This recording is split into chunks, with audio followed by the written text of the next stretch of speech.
gente! Quem chegou? Oi, Natasha. Ei, Eu, Natasha. Natasha, sumida, tudo bem? Tudo jóia, Paty. Graças a Deus, trabalhando muito, graças a Deus também. Eu tô vendo seus movimentos, maior orgulho da ex-aluna. Ah, que bom, Paty. Bacana Trabalhando muito. demais. Nu. Rita Uhum. de Cássia entrou também, Pati. Ei, Rita, eu não tô te vendo não, porque só tem um pouquinho aqui. No final, quando eu desligar o YouTube, aí a gente vê todo mundo, tá bom? Eu Representante da não ATEFES. eu sou representante da TEVES. Boa Uhum. noite para Boa todos noite. vocês. Muito Boa prazer noite. conhecer o trabalho de vocês. Eu não estou podendo abrir a câmera. Uhum. Depois eu vou abrir, tá? Tá, joia, fica tranquila, Rita. Bom, gente, então vamos começar, né? Bem-vindo todo mundo. Aqui nós somos de Minas Gerais. Vocês vão ver pelo sotaque, né? É inconfundível. Eu sou a Patrícia, diretora do Instituto Nômade, e nós começamos os trabalhos, né, no Instituto esse ano. Antes era uma consultoria, que era eu comigo mesma, e a partir do momento que teve o convite da Abratef para o credenciamento, nós viramos o Instituto e eu convidei Bárbara, que está aqui, Everton e Rosane para participar junto comigo, ser os parceiros conversacionais, colaborativos, dialógicos, laborativos do nosso trabalho no Instituto Nômade, né? Estamos com muitas ideias aí, muitos eventos. Depois eu vou passar para vocês o nosso site, nosso Instagram, o YouTube, tudo tá o nosso trabalho lá, né? Inclusive a agenda do que a gente está planejando ainda para 2026. O que a gente tem feito até hoje? A gente tem uma CCA, Comunidade Colaborativa de Aprendizagem, que funciona desde o ano passado.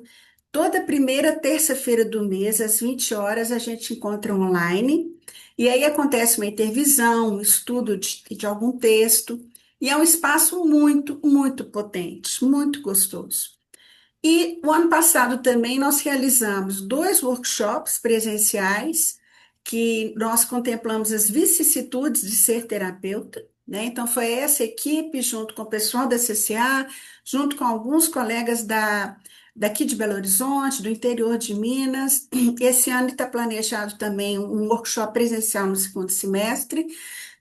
E a partir desse ano nós começamos um curso de formação clínica que chama Práticas Sistêmicas de Segunda Ordem, Construcionismo Social e Clínica Ampliada. Então, a gente está finalizando a primeira turma no final de 2026, onde os TCCs vão virar capítulos de livro, né, que nós vamos publicar, e ano que vem nós vamos começar uma nova turma desse curso. A Bárbara está aqui, a Rosane está aqui, depois elas podem falar um pouquinho mais sobre esse curso. É um curso híbrido, que ele acontece juntinho, simultaneamente, presencial e online, porque temos alunos de São Paulo, a gente tem aluno de Montes Claros, do interior de Minas Gerais, de Belo Horizonte, e os professores também, eles são, eu brinco que eles são interestaduais, porque tem professor de São Paulo, Santa Catarina, Paraná, Minas, São Paulo, muito bacana também o corpo docente desse curso. E nós somos um instituto super novinho, né? Nós começamos esse ano, mas com mil ideias, com muita gana, né? Muita vontade de estar junto, de dialogar, de colaborar e de fortalecer, né, as práticas sistêmicas aqui em Minas Gerais e nesse diálogo com o Brasil inteiro, né? Então, esse é o nosso Instituto Nômade. E chama nômade por causa da potência dessa palavra, né, gente? Porque nômade significa movimento, né? Significa criação, significa novos rumos. E eu acho que essa proposta das práticas sistêmicas de segunda ordem aponta para isso, né? E também nos permite dialogar com Foucault, com Deleuze, com Guattari, né? Que é esse movimento pós-moderno, né? De construção de novas realidades, dessa polifonia de sentidos. Então, esse é o propósito do Instituto Nômade, né? Está aberto para esse movimento, né? Para essa criação constante o tempo todo. E Natasha está aqui com a gente desde o início. Aqui eu só estou vendo vocês, né? Vai entrar aqui mais os nossos colegas lá da CCA que está comigo aqui desde o ano passado. E é um prazer estar com vocês aqui hoje, tá, gente? Sejam todos muito bem-vindos. Então, agora eu quero apresentar a Bárbara Almeida, o Everton e a Rosane, que também fazem parte da equipe do Instituto Nômade. A bola está com você, Bárbara.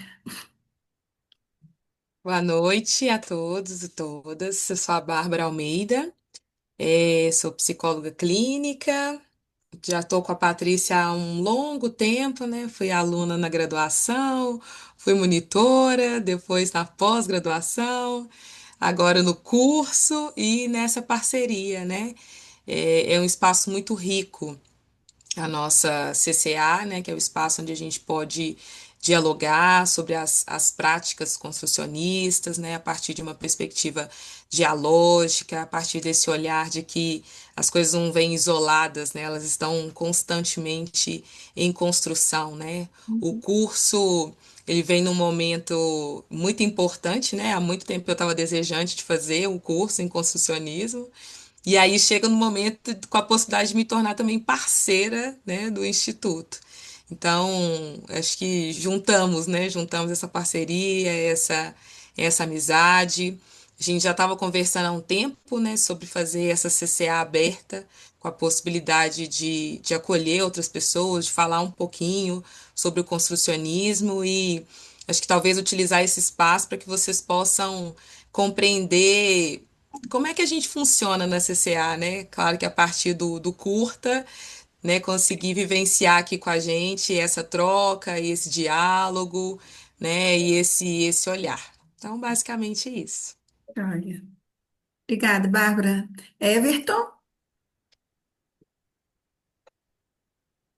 Noite a todas as pessoas. É uma alegria estar aqui. É, Foi uma alegria receber o convite da Patrícia para fazer parte da, do Instituto Nômade enquanto um parceiro. Conheci Patrícia na pós-graduação e de lá para cá, Bárbara e Rosane também.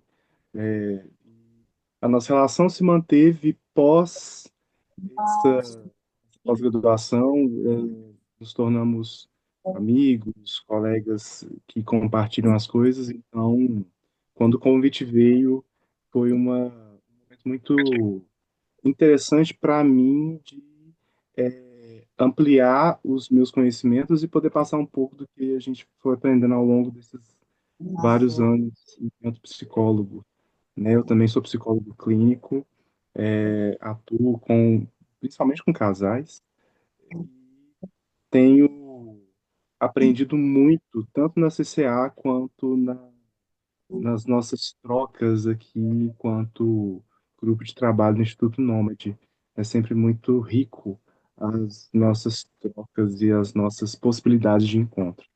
Então, espero que vocês que estão chegando e que não conhecem o Instituto Nômade queiram fazer parte também da CCA, porque vai ser muito legal. E do curso, e dos nossos eventos, e do workshop, é tanta coisa, né, Everton? Coisa. Nossa, é difícil até nomear tudo que a gente tá planejando e se movimentando para fazer. Aham.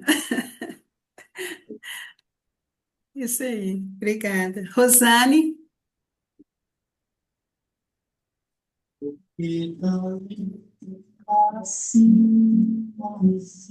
Rosane,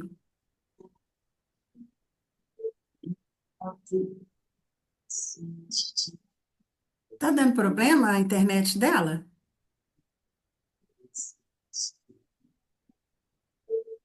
A Rô tá com o áudio desligado. Rosane, Pronto, agora acho que estou ligado. agora sim. Vamos Agora lá. estou ligado, tá. É. É porque eu tive um problema com o computador aqui, passei para outro equipamento, mas está tudo certo.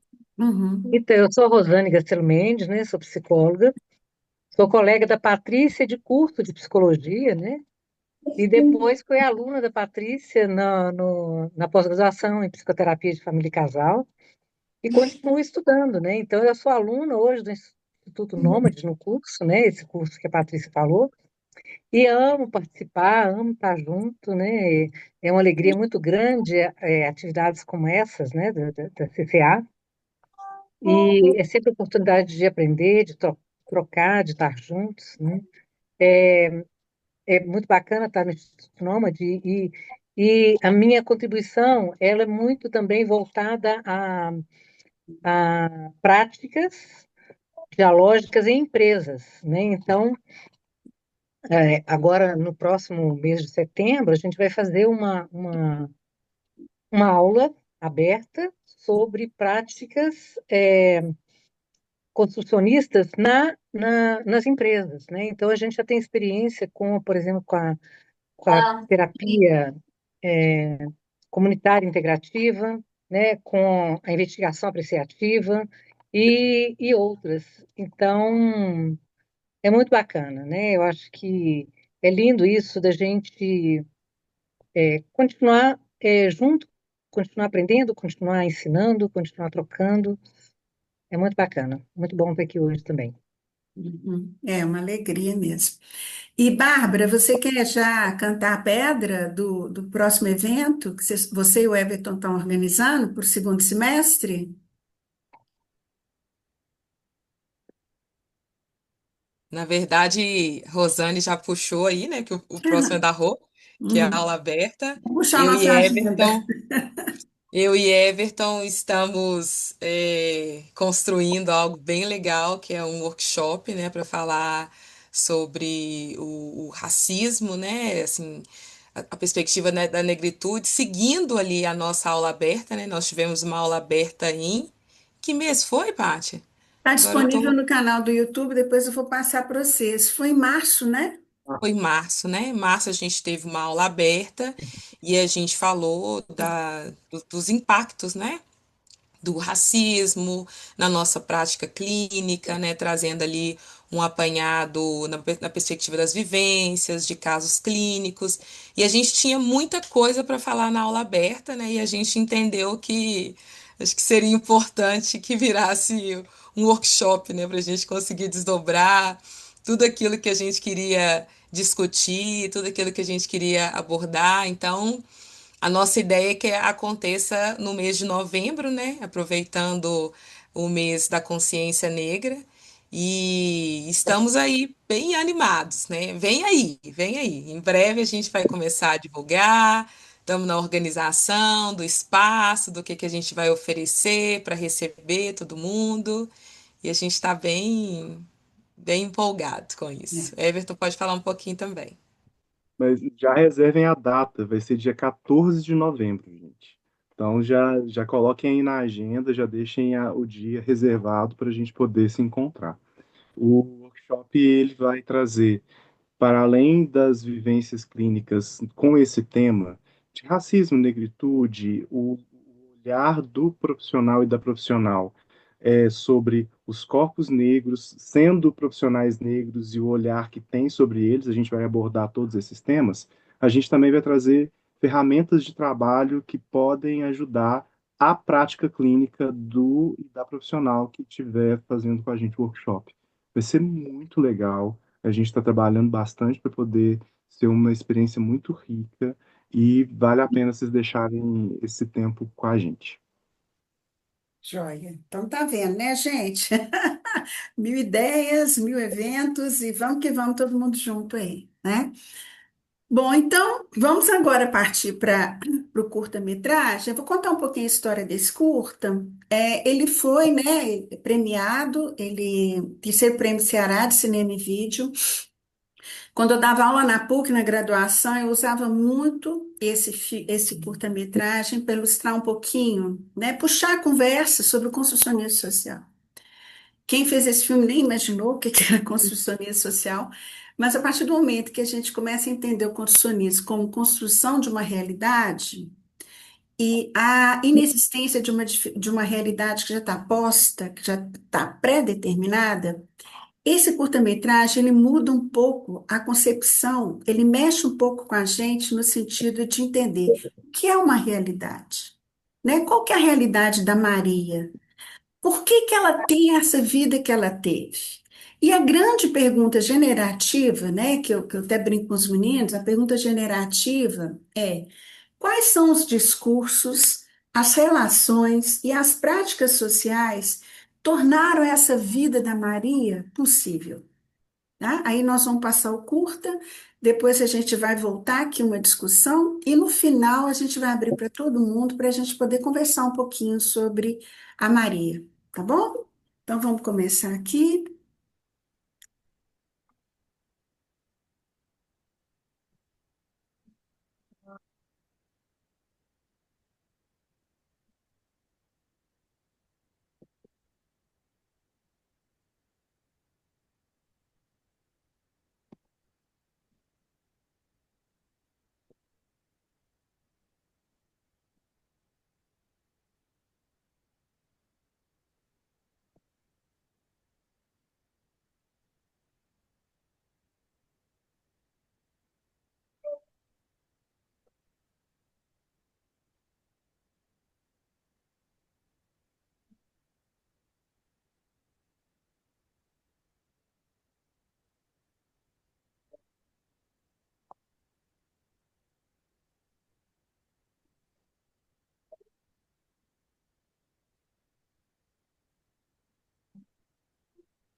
Ô, Maria José.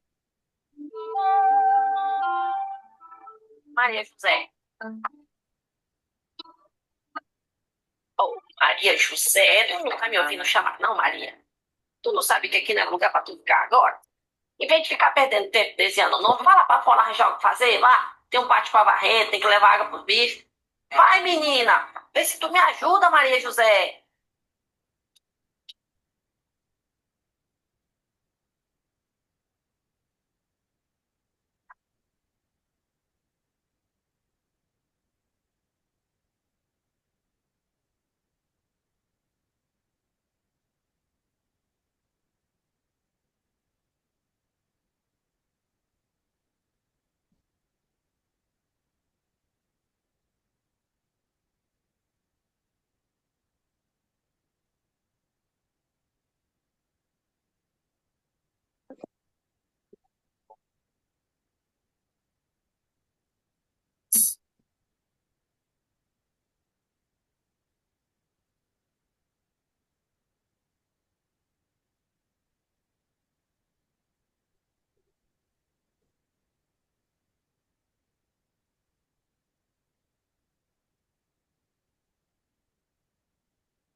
Pensa, pai. Oi. Bom, Maria. Tudo bom, mãe. E aqui, deixa que eu levo. Não precisa não, Antônio.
Desça, mãe.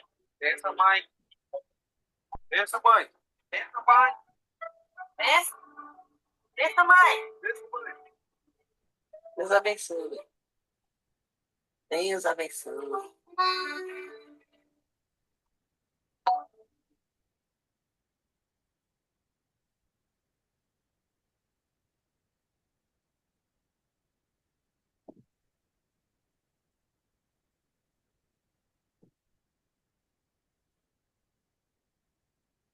Ludi. Ô, Ludi.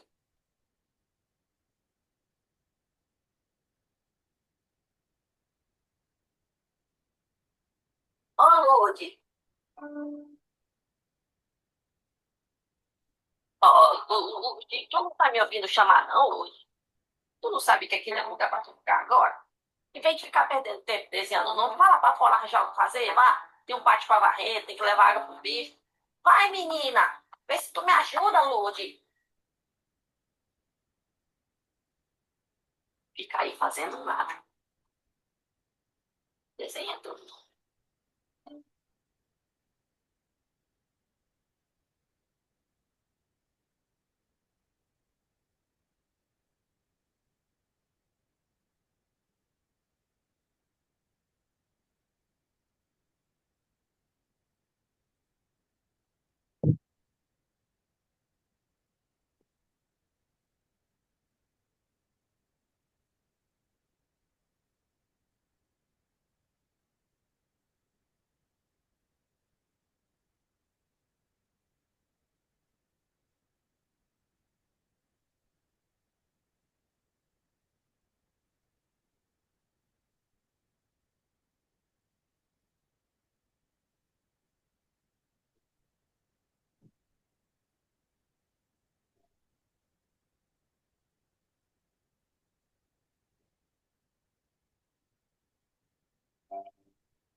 Bom, gente, então esse é o curta-metragem Vida Maria. Vocês já conheciam ele?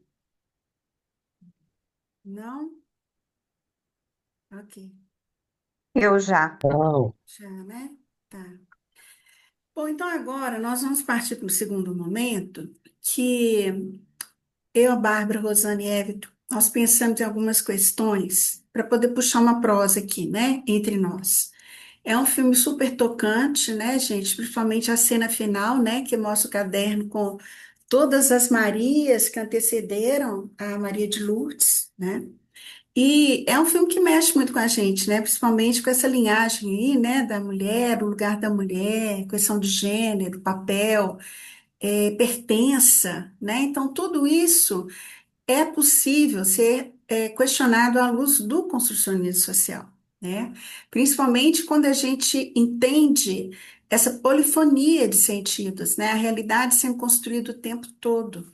Não existe uma identidade estanque, parada da Maria. Essa identidade, ela foi construída ao longo dessa história dessas Marias, né, na família. E ela também, como Maria, também construiu no momento em que ela, como filha, repete, né? Sim, talvez no piloto automático, ou talvez por causa da dura realidade que ela é confrontada, esse papel do lugar da mulher na família, né? Então, agora eu vou passar para o Everton, para ele poder puxar aí a prosa, né? Everton, vamos continuar a falar um pouquinho do curta? Vamos sim. É, a gente precisa ter algumas atenções quando a gente lê, quando a gente vê esse curta, principalmente quando a gente está começando a trazer o olhar construcionista para a nossa vida, para a nossa forma de enxergar o mundo. Quando a gente olha e a gente analisa esse curta de uma forma muito tradicional, a gente faz o que é comum da nossa instrução, da nossa construção social, que é encontrar um vilão para o que está acontecendo. E ali a gente vilaniza essa mãe que, num olhar mais tradicional, tira a oportunidade da Maria e assim, consequentemente, sucessivamente, vai tirando a chance de aprendizado e de desenvolvimento da Maria, sua sucessora. E esse olhar tradicional, ele é um olhar muito precário, porque ele não traz a totalidade do que de fato está acontecendo ali. Quando a gente olha ao contrário, com o construcionismo social, a nossa pergunta, a nossa forma de entender vai ser outra. A gente vai começar a perceber qual que é o mundo relacional que produziu isso que está acontecendo, isso que foi acontecendo geração após geração. Que história está sendo contada ali? Quais que são os atravessadores dessa situação para que a gente possa entender por que que essa mãe entende que a melhor forma de educar essa filha, o melhor que ela pode trazer para essa filha, é tirá-la do aprendizado da educação ali, do aprendizado do nome. Essa mãe, no recorte, quando a gente olha através da lente do construcionismo, ela está fazendo o melhor que ela pode, dentro do que ela tem de história, dentro do que ela tem de construção. E aí a gente tira a vilania de alguém e a gente passa a enxergar um sistema. E o que que esse sistema está querendo dizer? Uma outra situação que a gente é importante que a gente fique atento em relação a esse curta, e aí eu já vou passar a fala para a Bárbara, é o foco nas redes, na rede dos discursos que tem, da prática que vai acontecendo. Como vocês puderam perceber, eu sei que estava travando um pouco durante a exibição, mas deu para a gente perceber que estava ali um conjunto de vivências acontecendo num tempo muito longo, e essas vivências, aparentemente repetidas, elas constroem uma rede, e essa rede, ela evidencia uma prática tradicional dentro daquele sistema que está acontecendo. E isso é uma forma de aprender, isso também é uma forma de ensinar, isso também é uma forma de viver a vida. Isso tudo diz desse sistema que precisa ser avaliado com muito mais respeito e carinho do que só um apontamento de um vilão, de um algoz e de uma vítima. É importante a gente ficar atento a isso. Bom, Agora, Bárbara, boa vai. noite para todo mundo que chegou aí depois, né? Eu vi que agora a sala já está cheia de gente. E eu acho que é legal, eu fiz esse comentário quando eu me apresentei. E eu acho que é importante a gente ressaltar, né? Quando a gente traz aqui esse curta, né, que é um caso fictício, mas extremamente real, né, para conversar aqui nessa CCA aberta, é importante que vocês compreendam que a forma como a gente funciona na prática é muito parecida, né? Geralmente a gente traz ali dentro do grupo ou um caso clínico que alguém está trabalhando, está vivenciando em alguma perspectiva, ou de um entrave, de algo que toca, que atravessa, e o grupo vai pensar junto, né? Então, quando a gente traz o curta e a gente começa a dialogar aqui, eu, Patrícia, Everton, Rosane, depois abre para o grupo, a forma como a CCA funciona é mais ou menos assim, né? Então, eu acho que é legal a gente ressaltar também, né, que a gente traz esse curta para ilustrar um pouquinho de como funciona, né? Não só casos clínicos, né? Patrícia, quando apresentou no início, pode ser também um texto, né? Então a gente apresenta o texto e a gente vai, à luz do construcionismo, falar sobre ele. Então é só porque chegaram mais pessoas e eu acho que é legal voltar aí nesse ponto. E aí, continuando aqui a nossa prosa, a gente ficou pensando sobre a identidade da Maria, né? E aí é legal pensar que a identidade da Maria, ela não é individual, né? Como o Everton bem colocou, um dos pontos principais é a gente tirar ali, né, das mãos de alguém, né? Tirar esse estereótipo do vilão e olhar ali para o contexto, olhar para o entorno, olhar para aquilo que está acontecendo. E nesse caso, né, assim, a gente entende que o construcionismo social, o eu, ele não nasce pronto, né? Ele é construído. Ele é construído dentro das relações, né? Ele é construído no contexto, ele é construído no entorno, né? Eu gosto muito desse curta, e eu acho que ele é muito sistêmico, até mesmo na forma como ele é gravado, né? A forma como ele é filmado, ele é numa circularidade, né? Então, o tempo todo ele circula. Assim, aqui na reprodução do vídeo, a gente não conseguiu escutar tanta música de fundo, né? Tem uma música de fundo também que eu acho que ela é muito marcante, né? A forma como ela embala e toma o espaço, né? A gente não tem tantos diálogos, mas tem ali, né, uma trilha sonora que eu acho que compõe o contexto, o ambiente, né? Sertanejo, enfim. E aí a gente vai pensar que a Maria, ela aprende a ser quem ela é a partir dessas construções, a partir dessa relação. Então, quando essa mãe, né, ela tá ali concentrada, né, na janela da casa, escrevendo, desenhando o nome dela, como a mãe mesma verbaliza assim, tão compenetrada naquilo que ela não consegue escutar a mãe chamando e a mãe interrompe, né? Essa interrupção, ela produz uma identidade, né? Então, a partir do momento em que ela para de fazer aquilo e a mãe verbaliza e a mãe aponta, né, que outra coisa seria mais importante para ser feita, a gente tem ali um marco na identidade da Maria, né? E aí, a partir disso, a gente tem uma construção, inclusive, do feminino, né? Porque a gente entende que, então, ser menina é trabalhar, né? É sonhar, é perder tempo, né? Ficar desenhando o nome é perder tempo. Tem outras coisas que são mais importantes. Estudar não faz parte daquela realidade, não faz parte daquele mundo.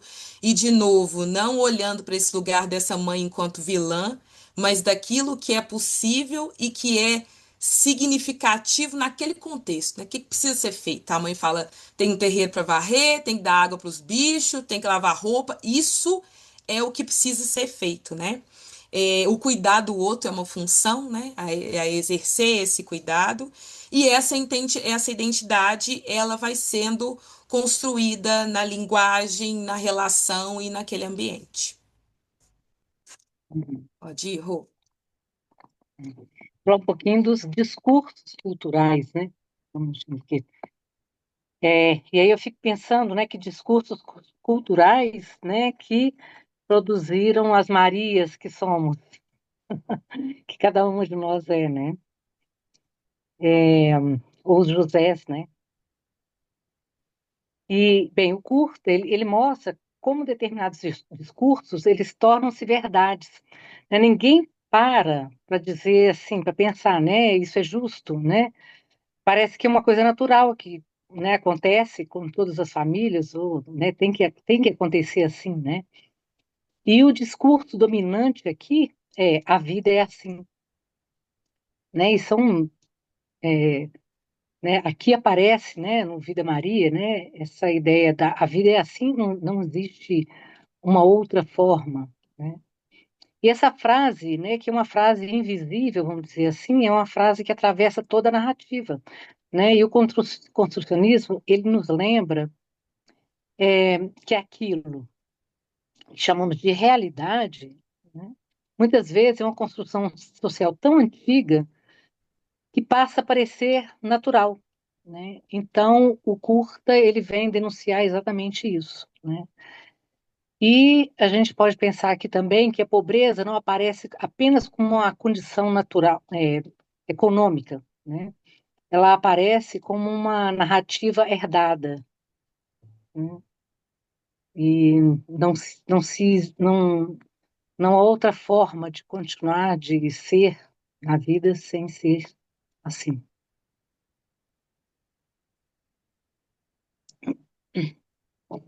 E eu gostaria de puxar Patrícia? também um pouquinho sobre o silêncio, né? Igual a Bárbara falou, a importância dessa música circular, né? O tempo todo, é tananã, tananã, tananã, ou seja, a própria música comunica esse silêncio, né? Ou seja, não tem lugar para outra coisa a não ser aquela circularidade. É um curta muito, muito interessante, né?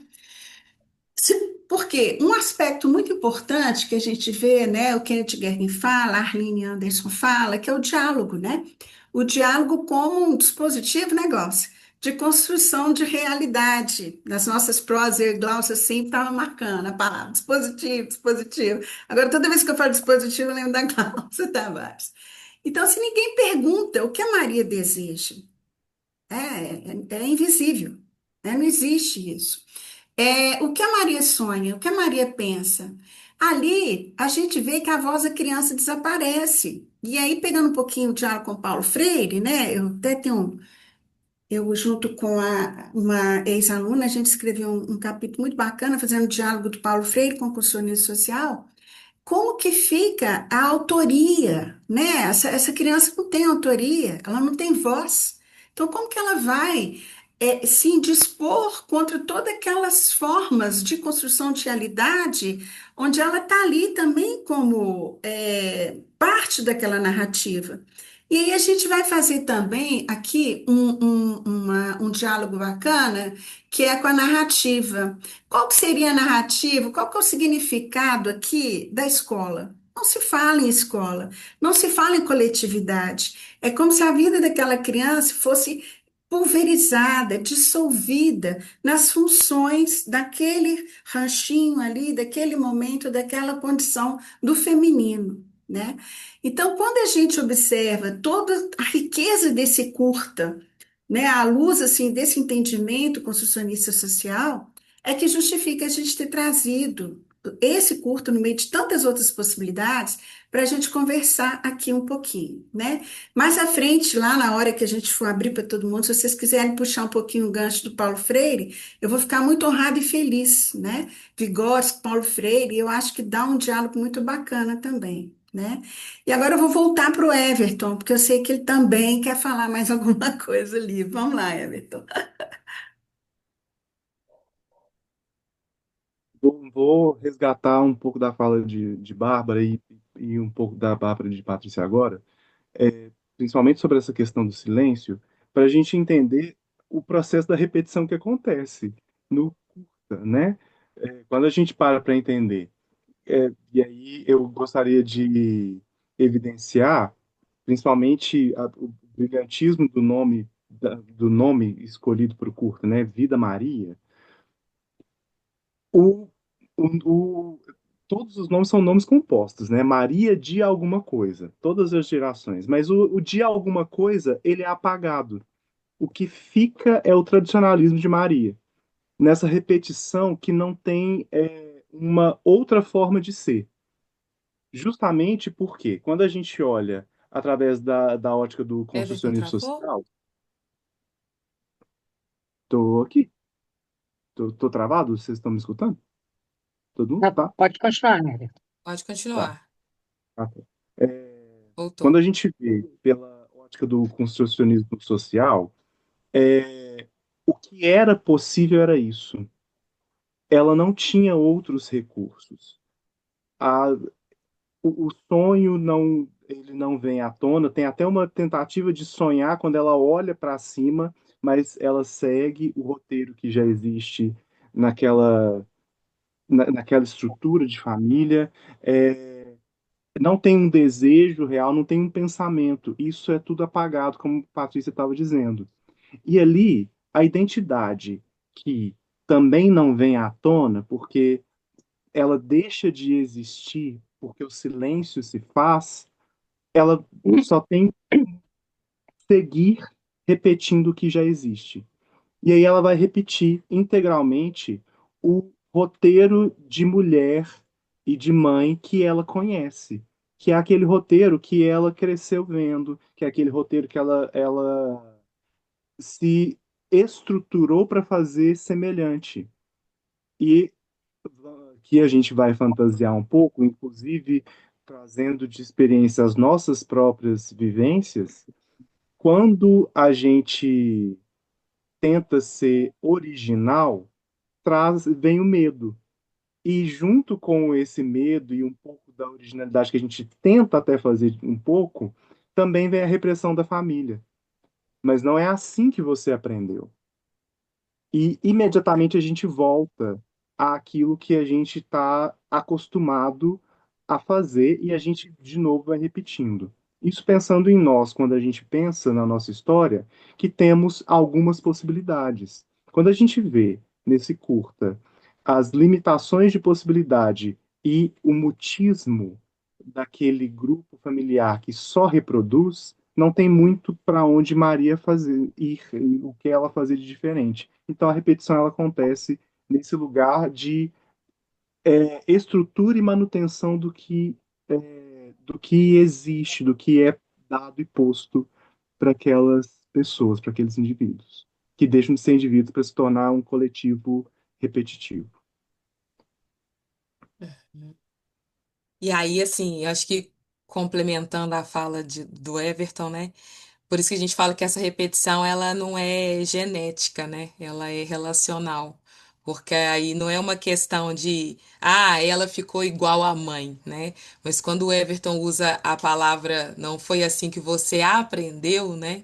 Então, se aquilo foi aprendido num contexto, num ambiente, né, dentro de um viés dialógico relacional, ela se torna, né, esse sujeito com base naquilo que foi passado, né, de que outras possibilidades não emergiram, né, porque não foram reforçadas, porque dentro de uma perspectiva transgeracional também não foi validado, não foi atribuído sentido a fazer de outra forma, né?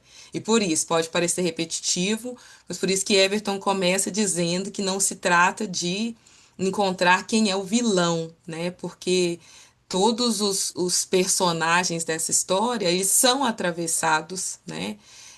De alguma forma por esse contexto, por essa realidade, né? E aí o outro aspecto que a gente pensou em falar é sobre a escola, né? Que a escola, ela não está ali unicamente como um viés de alfabetização, né? Mas a questão ali, né, do caderno, né, o simbolismo que ele tem, é justamente da possibilidade de construir uma nova narrativa, de construir uma nova história, né? Talvez se a gente pensar assim, o que que poderia ter acontecido com a Maria, né? Se ela não tivesse sido tirada, né, daquela cena, né? Se ela pudesse ter tido a oportunidade de continuar desenhando o nome, sonhando, pensando outras possibilidades, quem ela teria sido, né? Mas isso não acontece, né? Então, esse viés ele não é só da alfabetização, mas é da possibilidade de responder quem ela é, né? Então, quando essa escrita é interrompida, escreve-se a história da Maria, né? Então é isso. Você vai cuidar, você vai encher o balde de água, você vai ser mãe, mãe de um, dois, três, quatro. E aí, assim, quem ela é, né? Então ela se torna esse sujeito que repete a história, né? Então não é só a questão escolar, né? Mas é da constituição do sujeito. Uhum. E é interessante, né? Porque cada Maria daquelas, né? Inclusive, assim, a Maria das Dores, por exemplo, é uma que eu vi que ela só tem o nome, né? Maria das Dores, Maria das Dores, Maria das Dores. Eu falei assim, a primeira coisa que me passou é assim, nossa, mas, né? Não teve nenhum desenhozinho, né? Então teve uma outra Maria lá que desenhou, acho que Maria de Fátima, desenhou umas casinhas, umas coisinhas, bonequinhos. Então cada uma seria uma Maria, né? E teve que repetir, né? Não pôde ser talvez aquela Maria que ela, né, ela poderia ter sido, né? E aí, uma coisa que existe muito, né, muito frequente, esse filme, ele gerar a indignação das pessoas contra a mãe, né? E, na verdade, quando a gente olha pelo construcionismo, não existe, né? O construcionismo nos convida justamente a suspender o julgamento, né? Não existe aqui um culpado, né? A mãe também foi uma Maria, né? Ela também foi produzida pelas mesmas relações, né? Ela não é a origem do problema, né? Ela é parte da rede que sustenta isso, né? Então, esse curta nos mostra justamente assim, uma cadeia transgeracional de significados e não uma sequência de culpados, né? E é isso, né? O que cada uma Maria, daquelas Marias, poderia ter sido, né? Se ela pudesse ser. E aí, Patrícia, onde é que E aí está a eu esperança? quero, pois é, eu quero finalizar, né? Quando você falou Maria das Dores, eu só lembrei de dores, né? Dores, né? Dores, E dores, aí a né? pergunta que eu quero cutucar, e aí eu convido todo mundo, né, para poder participar dessa prosa, então onde está a esperança? Né? Incomoda, mas vamos lá. Porque tem aquele livro que a gente estuda do construcionismo social, faz interlocução o tempo todo do microsocial e macrosocial, né? Esse entre aí se constrói realidade. E onde que está a esperança? Vamos lá conversar um pouquinho sobre isso? Convido Gente, todo sabe um mundo negócio que me agora chocou muito a no aparecer. curta? Hum, Me chocou muito quando a gente tava num velório. Tipo assim, quando abre a cena, né, e vê que num velório, e até no velório, imagino que do pai dela, né, acho que do pai da última Maria que apareceu. A mãe fala com ela, tem mais o que fazer. Tipo assim, isso me chocou muito, assim, e todos os irmãos sentados naquele momento, mas ela tinha mais o que fazer, né, assim, em vez de ficar desenhando o nome. Isso me pegou muito também, tanto essa questão do gênero, do tipo, ela ter que fazer, porque pelo que eu vi, só ela era a mulher que estava sentada, né, pelo que eu contei.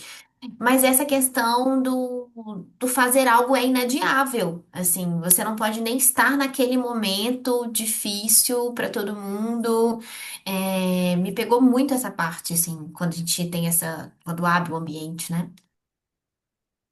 Natasha, era o velório da mãe dela, da anterior, Ah, da tá, mãe da da Maria outra José. Maria. Ah, Era a mãe da Maria José, que, né, foi passando por isso aí, se eu não me engano, na ordem entendi. unificadora, era a Maria de Fátima. Aham. E é interessante porque acho que as pessoas que são um pouco mais antigas, né, 40 a mais, principalmente quando a gente vem do interior, é uma, foi uma tradição muito antiga, os velórios dentro de casa. E não só os velórios dentro de casa, como era tradicional que a mulher fazia todas as vezes de verificar se o que estava acontecendo naquele velório estava funcionando. Não podia parar a vida ali. Então, eu lembro de vários que eu participei quando menino, é, de uma mulher que estava ali um pouquinho mais organizada, ver se tinha bolo para poder servir para as visitas, se o café estava feito, se tinha lugar para a pessoa sentar e receber as pessoas. Então, assim, era essa mulher, mesmo que ela estivesse em luto, mesmo que ela estivesse ali sofrendo também, ela não podia deixar as coisas pararem de acontecer. Da mesma forma que, e aí, assim, a repetição que a gente falou, né, agora há pouco, essa mãe, mesmo sendo a mãe dela que tinha acabado que ela estava sendo velada, e ela olha, né, ela põe a mão ali naquele caixão, então mostra que tem um sentimento ali acontecendo, ela se segue, tem que continuar. Então me ajuda, Maria, né, Maria de Lourdes, vai fazer alguma coisa.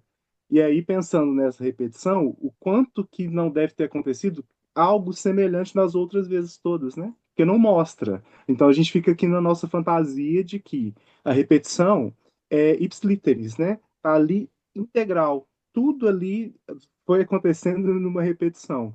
Então a Maria, ela tem que ser Maria. Ela não pode ser Lourdes, ela não pode ser das Dores, ela não pode ser de Fátima, ela tem que ser Maria nessa vivência. E a Fiquei esperança eu não sei, Paty. Eu fiquei pensando também, né? Acho que essa pergunta da esperança, ela é bem provocadora, né? Ela é pra gente ali, né? Vamos tentar pensar. Mas é uma coisa que eu acho legal também, quando a Natasha trouxe o choque ali, né? De repente a gente está num velório. Eu fiquei pensando também no simbólico, né? No simbólico da morte das possibilidades, né? Porque ali é o fim, né? O encerramento do ciclo, né? Então, numa parte a gente tem a Maria, né? De Lourdes tentando sonhar, e no outro ponto a gente tem a avó, né? Assim, no fim da vida, né? Que não teve possibilidade, que não pôde construir uma nova história, e como o Everton falou, provavelmente, dentro desse simbólico, né, o sonho iria continuar morrendo, né, assim, consecutivamente, né. Então, eu acho que essa morte também, ela traz ali dessa não possibilidade de ser outra coisa, né. Uhum. Agora é um curta que nos captura muito, né, gente, emocionalmente, assim, tanto que a Uhum. gente está circulando aqui na perda, na dor, na impossibilidade da Maria ser outra coisa a não ser a Maria, né? E eu insisto com a minha pergunta, porque o construcionismo social, eu lembro de uma experiência que a Sheila McNamee falou uma das aulas nossas lá no Interface, um trabalho que ela estava fazendo com pessoas já assim consideradas inoperantes, desistidas pelo sistema. Lembra disso, Glaucia? Aí ela começou a fazer todo um trabalho com eles, de uma nova narrativa, com uma nova forma de resgate da autoria, né? Ou seja, que o construcionismo social aposta nisso também, né? Nessa possibilidade de desconstrução, reconstrução, novas construções de realidade via linguagem, né? E aí, quando eu fiz essa pergunta, a Lucy falou: olha, a esperança não seria quebrar esse padrão? Né? Aí eu pergunto, de que forma? Né? E como que seria entrar aqui com a linguagem? Né? Nessa possibilidade de quebra de padrão? Porque nós somos seres de linguagem, porque somos seres simbólicos, somos seres de cultura, né? Aí a Solange levantou a mão aqui. Solange, vamos lá.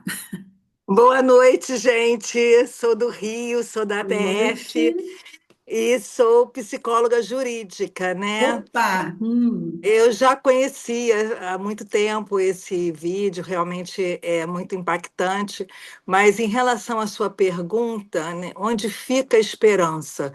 Eu acho que fica justamente no sistema de garantia dos direitos da criança e do adolescente, porque hoje já temos mecanismos para obrigar, né?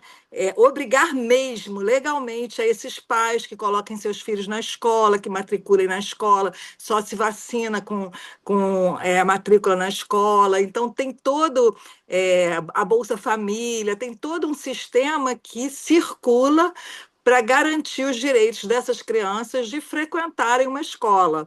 É claro que a gente sabe que o abandono escolar é imenso. Hoje a gente tem, inclusive, é, é, como é que se chama isso? Eu esqueci o nome agora, mas tem umas recompensas financeiras para o adolescente que conclui o segundo grau numa escola pública. Então, tem todo um mecanismo e todo um sistema que está buscando manter essa criança na escola, né? Garantir que ela tenha direito à educação. Então, acho que é aí que está a esperança, né? Que as nossas leis funcionem, que os nossos sistemas realmente fiscalizem